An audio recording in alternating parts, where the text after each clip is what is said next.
So I want you to imagine this for a second. Imagine you woke up in the morning, actually super excited, super hyped to study. Like you jumped out of bed, super excited, sat on your desk, pulled out your textbook, and were actually excited to study. Like it was the first thing you did in the morning, you were looking forward to it. Or even better, imagine you were actually, your favorite time of the semester was not week one, like most students, or O week. Imagine your favorite time of the semester was exam season. And you were actually looking forward to exam season because you love doing exams, you love studying. Imagine that. Bro, that's me. That's me for most of my uni and school life. I actually love studying. I think it's a lot of fun and I enjoy it. But I mean, I wasn't always like that. When I was 15 years old, I was the worst studier in the world. I hated studying. Like I was you know maths, how there's sets, there's levels, right? I was the lowest set, the lowest level in maths. And I was still failing all the tests. I still had to redo the tests multiple times. So I hated maths. I hated science. English was the worst. I hated English. But just like a year or two later, when I was 16, 17, I completely turned back. I fell in love with maths. I fell in love with physics.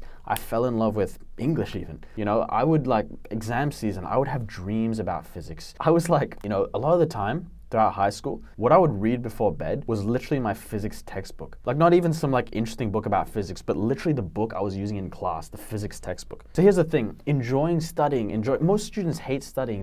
The term I hear is like, they need a lot of resistance to study. It's like they have to force themselves to study, they have to hype themselves up, they need to listen to music, they need to motivate themselves to study. But imagine if you didn't have to do that. Imagine if studying felt like, you know, playing video games. You were pulled towards it and you actually wanted to study. So in this video, I'm going to explain to you why anyone can cultivate that. Anyone can cultivate that love for studying and actually enjoy it. Because I mean, if you're a student, you're going to be spending a large proportion of your day studying. Even in the long term, you don't want to become you don't want to use your degree for your career. You know, you want to start a business or be an entrepreneur or something. You still need to spend a large amount of your day studying. So you may as well enjoy it. Because why hate your life? If you have to do this thing anyway, why hate it? Why not learn to enjoy it? So actually, you can cultivate that love for studying. And in this video, I'm explaining to you how exactly to do that because it's easier than you think.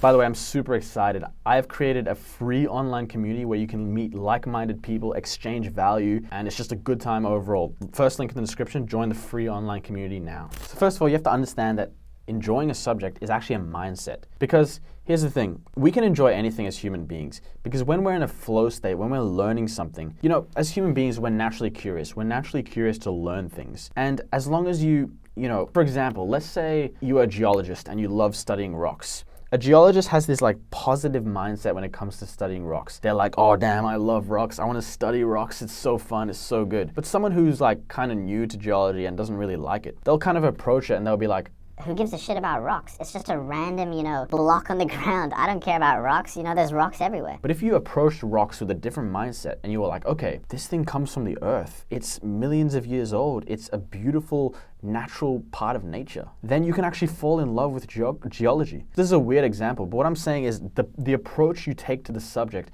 determines how much you like it. So here's what you need to do. You need to be curious. You need to follow your human natural instinct to be curious and fall in love with the subject and actually get interested in it. I'll give you some examples because this might seem unclear. For example, in maths, right? I wasn't just learning the maths that we were learning in class. Outside of class, I was also like becoming naturally interested in maths, naturally curious. I would go into YouTube and I'd watch like YouTube channels on maths. Like I remember there was like number file, 3 brown, 1 blue. You know, I was like literally learning about maths theory, interesting areas of maths that I was interested in. So I would like, for example, we would be doing like, I don't know, calculus in class. I would then go beyond that.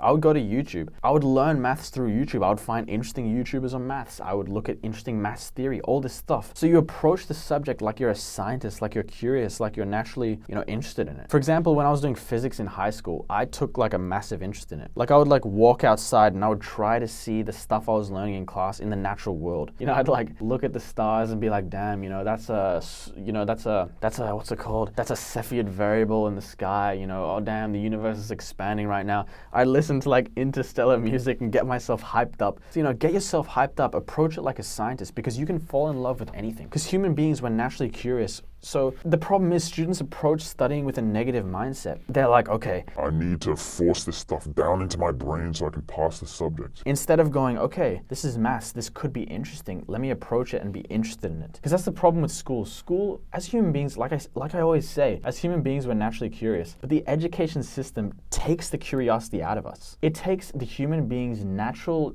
desire to learn and be curious, and it puts it behind a wall of assessments, right? Suddenly learning is not something that we do for fun, for natural curiosity. Suddenly learning is something that we do to pass an exam. And after university, it's so sad, but after school, most people stop learning. I truly think that the best mindset to have in life is to be a student for life, to learn for the rest of your life. Like if you're into fitness, learn about fitness, learn about all the concepts of fitness, learn how to improve your life, because learning is one of the best parts of life. Because when you learn, you improve your life, you get new mindsets, you get new views of life. So I think learning is an amazing thing. So approach that way with your subjects. Learn about it.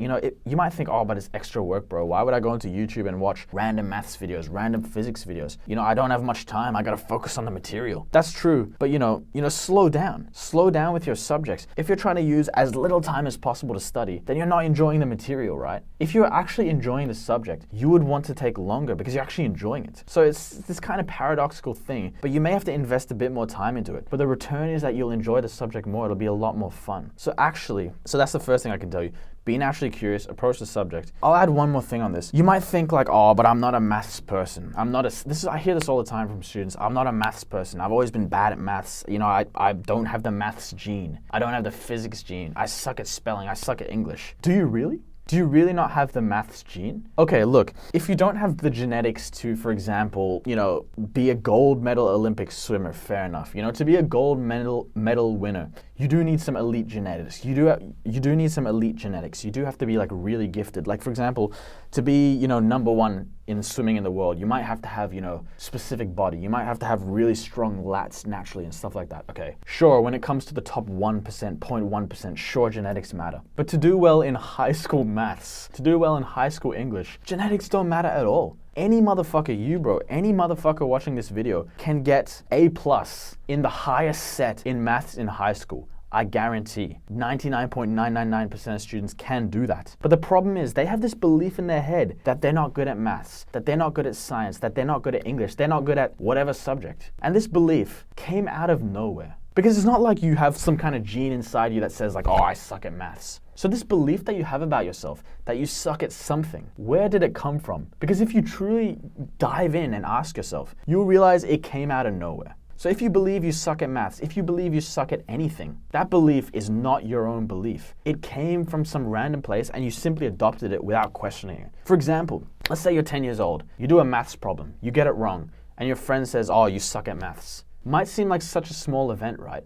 But maybe what your friend said got stuck in your head and you took it as the truth. Because when you're a kid, you absorb everything. So when that kid told you when you were 10 that you sucked at maths, maybe you held on to that belief for the rest of your life, and now you're 18, trying to do high school maths, thinking that you suck at maths, simply because some kid told you when you were younger that you sucked at maths. What I'm trying to say is, whatever beliefs you have about yourself could be holding you back. Because you don't need some elite genetics to do well in maths in high school or science. So, bro, why not have the belief that you can actually be good at maths, that you can be good at physics? I used to believe I sucked at maths. I thought I was I thought I was naturally terrible at maths and English as well. I thought I was naturally terrible at English. But when I destroyed that belief about myself and actually started learning maths, learning English, suddenly that roadblock was out of the way. Because if you believe you can't do something, you'll never achieve it. But if you just simply believe that you can do it, that's step one. Suddenly it opens yourself to a whole new world.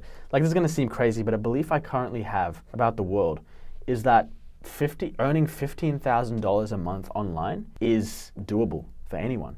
It's easy. Now it might seem crazy, like, oh, $15,000 a month, that's hard. Sure, it's probably hard and all that. But the fact that I believe that I can do it, that's step one. Now it's given me the freedom to actually achieve it. If I believed that $15,000 a month was impossible, I could not achieve it, then I would never make it. Every single person who's done well in maths, done well in physics, earned $15,000 a month online, they all started with having the belief that they could do it. So if you believe that you're not good at some subject, destroy that belief. Ask yourself where that belief actually came from and destroy it, because it's probably not true. It probably came out of nowhere. So this is the thing, students have so many limiting beliefs holding themselves back. And there are many more. For example, students believe that they have terrible attention spans, that they can't focus. Chances are, that belief is actually holding you back. You might have a better attention span than you believe, and you just have to, practice it and improve it. So that's the first way I can tell you to actually enjoy your subjects. The second way I can tell you is take advantage of classmates. Make friends in your class. Make the subject